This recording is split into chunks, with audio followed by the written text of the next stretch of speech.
За b талд 2 8-2-ын 6 дахь бодлого бол r-ийг тэнцүү x квадраттай нэмэх 1 ба r-ийг тэнцүү x-ээс асгана x-ийн квадрат параболуудын хоорондох r-ийг тэнхлийн дагуу хамгийн бага зайг бол гэсэн.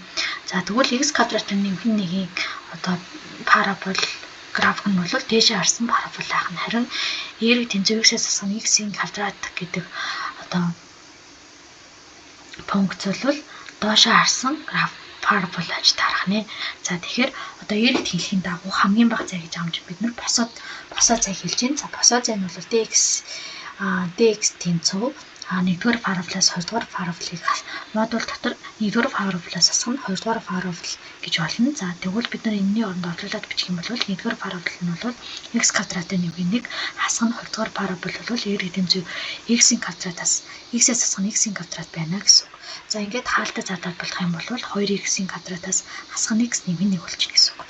За тэгэхээр ерөнхийдөө энэ одоо 2x-ийн квадратаас асгана 1x нэмэх 1-ийн парабол бол энэ чирнээл ягаанаар бүтэгдсэн хэсэг дээр харагдаж байна гэсэн үг.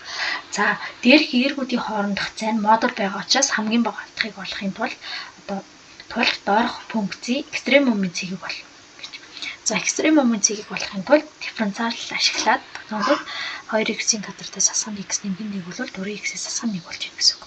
За энийгээ тэгтээ тэнцвэрлэнгүүт бид нар x нь бид нар 4-ний 1 болж байна гэсэн үг. За ингээ 2-р ирэн бий уламжлал аваад тэгээс эрс ирэхэд энэ үнэн байх юм бол бид нар минимум цэг болж чадчихна гэж үздэг.